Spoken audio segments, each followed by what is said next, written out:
Assalamualaikum warahmatullahi Wabarakatuh. wabarakatuh.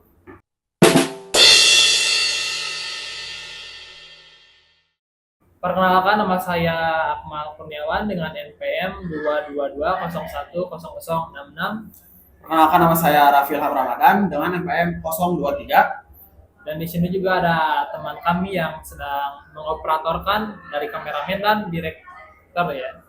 Nah, mungkin untuk pembahasan kali ini nih, nah ngomong-ngomong ini Bang Rapi nih, semester sekarang ambil mata kuliah apa nih? Mata kuliah semester sekarang sebagai semester 6, Iya. kebetulan ada 5 mata kuliah. Salah satunya yang akan kita jelasin ini di mata kuliah organisasi internasional.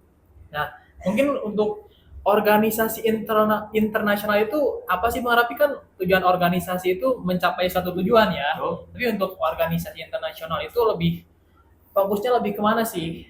Oke. Mungkin dari latar belakangnya dulu lah. Apa sih organisasi internasional itu? Mungkin saya akan menjelaskan sepengetahuan saya ya. Oke, jadi gini ya Bang Akmal. Organisasi internasional itu sebenarnya bentuk kerjasama antar negara yang diatur lewat perjanjian multilateral. Kalau disederhanakan bisa dibilang ini kayak OSIS-nya dunia, tempat negara-negara ngumpul buat bahas masalah global, bikin aturan dan cari solusi bareng. Soalnya masalah dunia kayak ekonomi atau kesehatan nggak bisa diselesaikan sendirian. Jadi butuh wadah bersama buat koordinasi dan kerjasama lintas antar negara gitu. Oh, jadi organisasi internasional ini tempat nongkrong berbagai negara gitu ya. Kurang lebih Ibaratnya, seperti itu untuk analoginya. menyelesaikan suatu permasalahan global yang tidak bisa diselesaikan oleh satu negara saja. Iya, Jadi tujuannya. jadi harus bareng-bareng untuk kerjanya kayaknya ya. Iya, karena kalau sendirian sama aja bohong. Oh, benar sih. Oke, lanjut ya. Sekarang mungkin untuk organisasi internasional itu bagaimana tercipta? Sejarahnya bagaimana gitu? Kok ada sih organisasi internasional yang buat ngurusin semua urusan dari berbagai negara, mulainya menyelesaikan konflik berbagai negara gitu? Karena konflik berarti ya. Iya. Untuk ngerti kenapa organisasi dibentuk, kita harus flashback ke momen kelam Perang Dunia Pertama. Perang yang berlangsung dari 1914 sampai 1918 ini jadi bukti nyata bahwa dunia butuh sistem yang bisa mencegah konflik global. Nah, muncullah ide dari Presiden Amerika Serikat pada waktu itu, Woodrow Wilson, yang mengusulkan pembentukan Liga-Liga Bangsa. Ini adalah organisasi internasional pertama yang bertujuan mencegah perang lewat dialog dan kerjasama. Tapi sayangnya, Liga Bangsa-Bangsa ini masih punya banyak kelemahan tanpa dukungan dari negara besar seperti Amerika Serikat, dan dengan kurangnya wewenang nyata, LBB gagal menghentikan agresi militer yang akhirnya memicu Perang Dunia Kedua. Jadi maklum lah, masih awalan begitu Bang Akmal. Oh iya Bang Rapi, yang saya tangkap kan itu si Presiden Wilson ya. Ya, Si beliau ya, soalnya beliau merupakan presiden yang mengusulkan pembuatan Liga Bangsa-Bangsa, tetapi mereka sendiri tidak masuk. Mungkin ini juga menyalahan dari organisasi tersebut karena Betul. kan Amerika juga merupakan negara dengan power lah, Super power, super power adidaya. waktu di masanya gitu, Ya. dan sekarang juga. Nah, kalau setelah Perang Dunia Kedua kan itu si Liga Bangsa-Bangsa gagal mencegah lah adanya Perang Dunia Kedua. Nah, mungkin setelah Perang Dunia Dua apakah ada kelanjutan dari LBB selanjutnya, Bang Rapi? Jadi gini, setelah Perang Dunia Kedua, negara-negara di dunia sepakat kita butuh sistem baru nih yang lebih kuat dan lebih inklusif. Akhirnya lahirlah Perserikatan Bangsa-Bangsa atau PBB yang kalian tahu pada tahun 1945 pasca Perang Dunia Kedua. PBB bukan hanya pengganti LBB yang tadi, tapi hadir dengan struktur dan mandat yang lebih jelas. Misinya apa? Menjaga perdamaian dunia, melindungi hak asasi manusia, dan mendorong pembangunan global. Seiring waktu, PBB melahirkan berbagai badan khusus seperti WHO, UNESCO, dan UNCHR. Mereka jadi pemain yang penting dalam berbagai isu global, dari kesehatan, pendidikan, sampai ke pengungsi. Tapi, perjalanan PBB enggak selalu mulus. Perang dingin antara Amerika Serikat dan Uni Soviet pasca Perang Dunia Kedua justru bikin dunia terbelah. Dan kadang peran PBB jadi terbatas. Tapi justru dari tantangan itulah muncul semangat baru untuk menciptakan lebih banyak organisasi internasional yang bersifat regional maupun sektoral. Begitu Bang Akmal. Oh begitu. Jadi setelah Perang Dunia Kedua, jadi semua negara atau bangsa itu membuat sebuah organisasi lagi dengan Ya, persetujuan bersama ya. Demi membentuk dunia yang baru. Gitu. agar tidak terjadi lagi perang Tidak dunia terjadi ketiga. ya hal yang tidak diinginkan lagi. Jadi dari PBB ini memunculkan organisasi-organisasi baru ya, Ya. tapi mulai dari ekonomi, lingkungan, sosial, politik, dan urusan duniawi lah Ya. ibaratnya mah gitu. Seperti yang tadi saya jelaskan ya. Iya benar juga sih. Tapi meskipun sekarang sudah ada PBB, memang sudah cukup lama PBB, tapi sekarang juga masih terjadi konflik ya, Bang Raffi.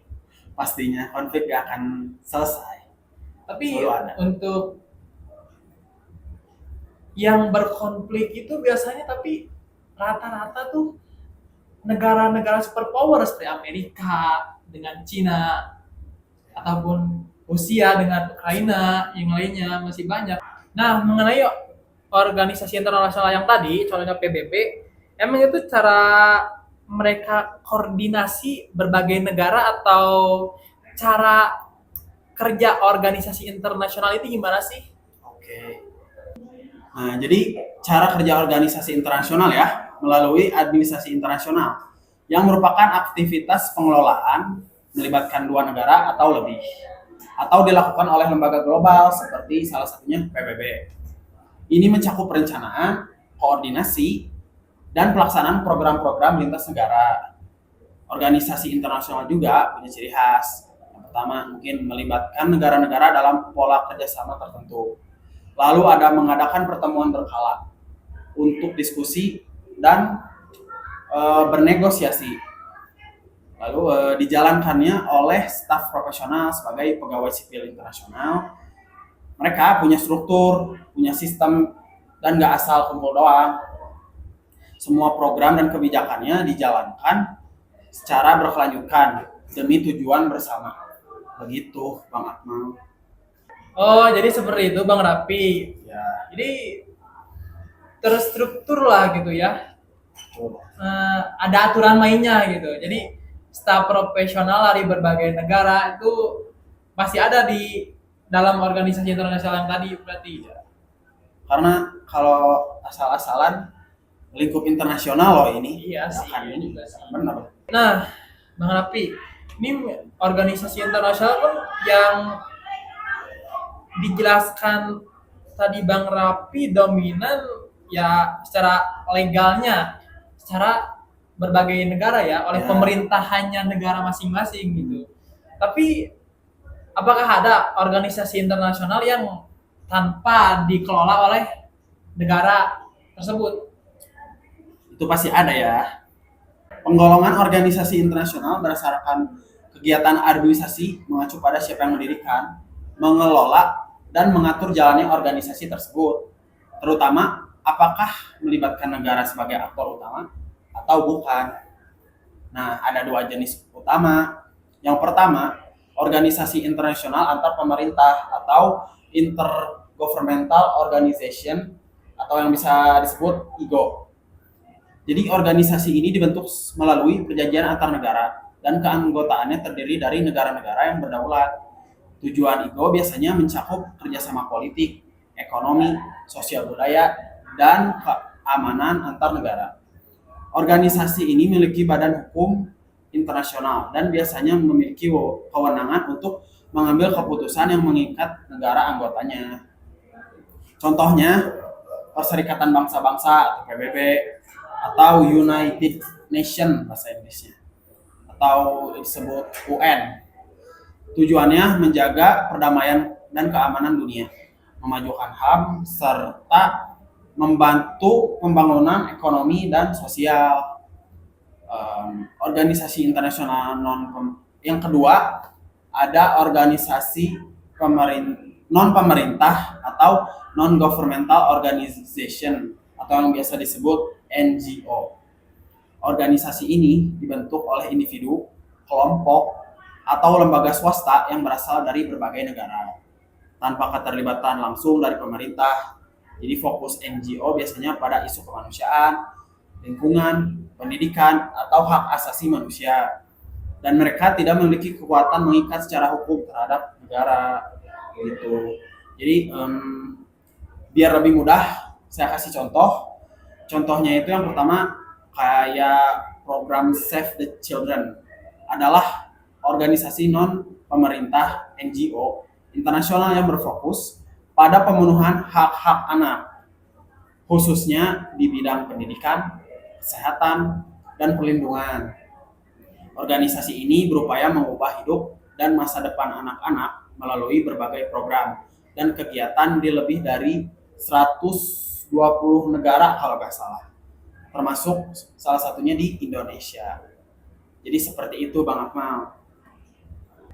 Mulai dari yang tata kelolanya diurus oleh pemerintahan, Ya, dan yang satunya lagi oleh non warga pemerintah. sipil. Ya, non Warga pemerintahan sipil. atau IGO yang tadi, dan yang sipil itu NGO. Oh, berarti kalau ada Hari Buruh Sedunia, berarti itu dari organisasi internasional yang pemerintahan berarti. Hari Buruh Sedunia, iya maksudnya. Seperti itu. Jadi mungkin kalau untuk yang si non pemerintahan, mungkin dia tuh bergerak secara regional atau nasional gitu ya, Ya. menyesuaikan dengan lingkungan negara tersebut. Ya, karena isinya juga dalam NGO mayoritas lembaga swadaya masyarakat. Masyarakat. Gitu. Oh, capek juga nih Bang Rapi ngebahas Iya. awalan organisasi internasional. Lumayan haus, Iya. belum biasa. Minum Bang Rapi. Terima kasih.